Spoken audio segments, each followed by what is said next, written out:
тұрақты ток тізбегіне тағы бір есеп. Бұл есеп алдыңғы есептерден сәл басқаша енді.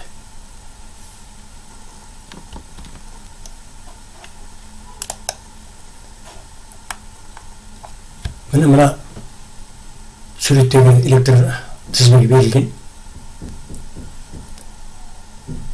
Бұл тізбектің мүмкін ерекшелігі тізбекке конденсатор жалынған. Соған байланысты электр құбылыстары сәл басқаша жүреді. Мазмұнын түсініп көрейік. Есептің шарты былай басталған. Сызбада көрсетілген электр тізбегінде К кілт дейді. Міне. Ұзақ уақыт қосулы тұр дейді. Оның мағынасын түсіну керек болады. Көптеген есептерде қажет болады. Кілт ұзақ уақыт қосулы тұр дегеннің мағынасы ол былай. Ол уақыт конденсатордың толық зарядталып болуына кететін уақыт. Яғни есептің шарты бойынша кілт қосулы және конденсатор толық зарядталып болғанға дейін қосулы деген сөз. Бұл бірінші анықтайтын мәселе. Бір сәтте кілтті ажыратты дейді. Яғни кілтті ажыратқан кезде сызбадағы көрініп тұрғандай тізбектің сол жақтағы конденсатордың сол жағындағы бөлігі ажырайды. Олай болса, әрбір кедергі тізбектен шығып қалды есебі болады. Әрбір кедергіде ток жүріп тұрған еді, бірақ сол ток үзіледі енді. Әрбір кедергі жоқ деп санасақ та болады сол сәттен бастап. Онда ары қарай не жүреді? Кілт ажыратқаннан кейін. Ол құбылыста қызық. Бірінші ескеретін мәселе, конденсатордың екі астарының арасында диэлектрик бар. Яғни екі астары бір-бірімен физикалық тұрғыда қосылмаған. Оның мағынасы конденсатор тұрақты токты өткізбейді. Конденсатордан тұрақты ток өтпейді. Бұл маңызды мәселенің біреуі. Мұны есеп шығару үшін ескеру керек болады.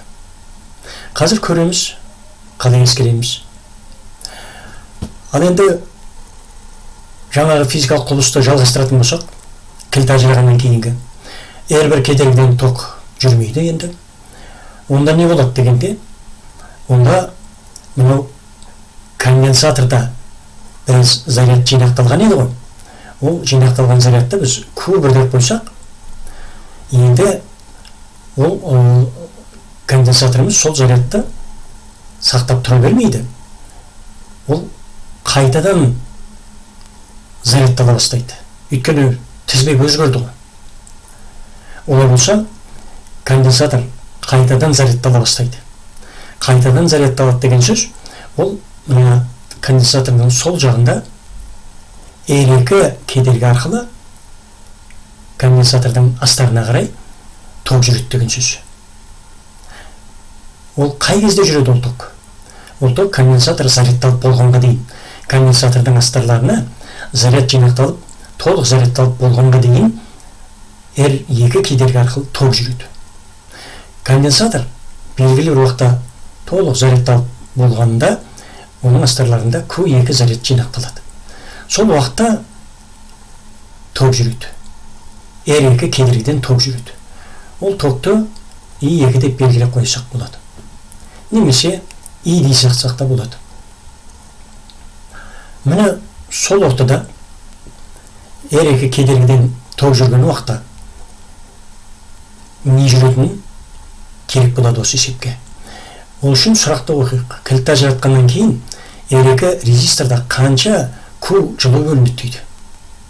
Бұл жерде біз мына бір мәселені еске түсіруіміз керек. R кедергілер, яғни тұрақты ток тізбегіндегі сыртқы кедергілер, олар реактив емес, актив кедергілер деп қарастырылады. R кедергілер резистордағы, ол актив кедергілер. Ал актив кедергіде ток жүрген кезде міндетті түрде жылу бөлінеді. Бұл актив кедергінің бірден бір ерекшелігі. Актив кедергіде ток жүргенде жылу бөлінеді. Ал әрине еске салып өтейік, одан басқа электр тогы тізбегінде реактив кедергілер болады. Бірақ реактив кедергілер ол конденсаторда болады, сыйымдылық кедергі түрінде, және индуктивті катушкада болады, индуктивті кедергі түрінде. Және атап айтатыны реактив кедергілер ол айнымалы ток тізбегінде болады. Өйткені тұрақты ток тізбегіне конденсаторда жалғағанмен конденсатордан тұрақты ток өте алмайды. Яғни реактив кедергілерді ескеру керек жоқ болады бұл жерде. Міне осындай өте нәзік тұстары бар мәселенің. Ал енді есебімізге қайтып келейін. Жаңағы R2 кедергіден конденсатор зарядталып болғанға дейін ток жүреді да, сол уақытта жылу бөлінеді. Міне сол жылу мөлшерін сұрап тұр бізден. Соны табу керек. Міне есептің берілген шартын толық енді түсініп болдық қой деп есептеймін. Және ең соңғы бір ескертуді қарайық. Ток көзінің ішкі кедергісі ескерілмейді дейді. Яғни ток көзінің ішкі кедергісін нөл деп қарастыра берсек болады деген сөз. Негізі ток көзінің ішкі кедергісі тіптен жоқ болуы мүмкін емес. Ол ішкі кедергі болады. Бірақ оны нөл деп қарастыруға болады. Егер сыртқы кедергілер салыстырмалы түрде одан әлдеқайда үлкен болса. Яғни мына жағдайда біз сыртқы кедергілер R1, R2-нің шамасы ток көзінің ішкі кедергісінен әлдеқайда үлкен деп қарастырып отырмыз деген сөз. Міне сол жағдайда ғана кішкентай R-ді нөлге теңдеп ток көзінің ішкі кедергісін ескермеуіміз мүмкін. Міне соңғы сөйлемнің де өзіндік физикалық мағынасы бар екен. Ал енді шығаруы тағы да айтамын, қиын емес. Бірінші кезекте анау кілт қосылып тұрған кезде ток тізбек үшін оң заңын жазуға болады міндетті түрде. Бірақ ол кезде ток тізбектің сыртқы кедергісі ол R1 мен R2-нің қосындысы болады. Өйткені олар тізбектеп жалғанған. Міне оң заңында бөлімінде R1 қосу R2 деп тұр. Әрине ол жерде ток тізбегінің үшін оң заңында ішкі кедергі бар еді ғой. Ол нөлге тең болғандықтан ол жазылмады. Осыны бір байқап қою керек. Ал осы жерден енді R1 кедергідегі кернеуді табамыз. Кілт қосылған кезде R1 кедергідегі және С конденсатордағы кернеулер бірдей болады. Өйткені ол екеуі параллель жалғанған. Параллель жалғанған кезде олардың ұштары бір-біріне қосылған. Мына нүктелерде мына жерде және мына нүктеде R1 кедергі мен конденсатордың ұштары қосылған. Параллель қосылған. Олардың ұштарындағы кернеулер бірдей болады. Міне, сол кернеу. Ал сонымен ары қарай кәдімгі қарапайым формулалар арқылы шамаларды, керек шамаларды анықтай бастаймыз. Конденсатордың бастапқы зарядталып тұрған кездегі ыстарларындағы заряд Q1, ол СУ-ға тең. Оны алып келіп орнына қоямыз мына жерге. Ал конденсатордан жинақтаған электр энергиясы СУ квадрат бөлінген 2. Ол кәдімгі стандартты формулалар. Оған да бағанағы кернеудің формуласын алып келіп қойып, нақты формуланы жазып қоямыз. Кілт ажырағаннан кейін бағана айттық, конденсатор қайтадан зарядталады, зарядның мөлшері өзгереді, Q2 болады. Және бір ескеретін мәселе, кілт ажырап тұрған кезде R1 кедергіде кернеудің түсуі болмайды енді. Ол ажырап қалды тізбектен. Сондықтан конденсатордағы кернеу ол тікелей жалғанып тұрған ток көзінің электр қозғаушы күшіне тең болады. Сондықтан мына Q2 С2-ге тең болады. Ал энергиясында да, энергиясын есептегенде де сол осы мәселені ескереміз.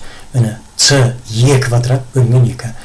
Конденсатордың энергиясы да электр қозғаушы күшіне квадратына пропорционал болып болады. Және конденсатордағы зарядтың өзгеруі міне Q2 мен Q1-дің айырмасына тең болады.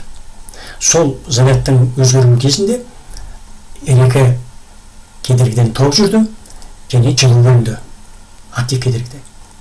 Жылу бөліну үшін және зарядтың мөлшерін өзгерту үшін электр тогы жұмыс істейді. А жұмыс істейді. Оның формуласында мына кәдімгі стандарт формуламен тауып қоямыз. Және энергияның сақталу заңын ескереміз. Энергияның сақталу заңы бойынша қанша құбылыстар болып заряд өзгеріп жатса, ток өзгеріп жатыр дегенмен жалпы тізбектегі энергия сақталады. Міне энергия сақталу заңын былай жазып қойдық. Оны түсіндіріп жатудың қажеті жоқ деп ойлаймын. Сол жерден міне R2 актив кедергідегі бөлінетін жылу мөлшерінің формуласын анықтадық.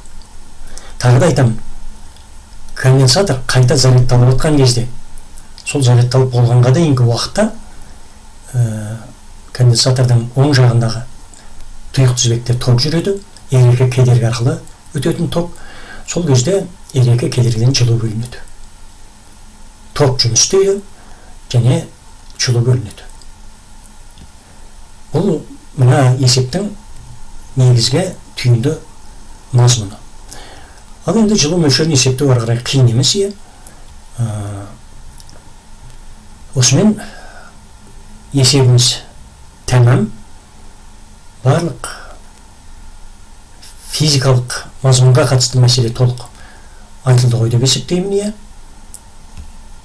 Сонымен аяқтайын.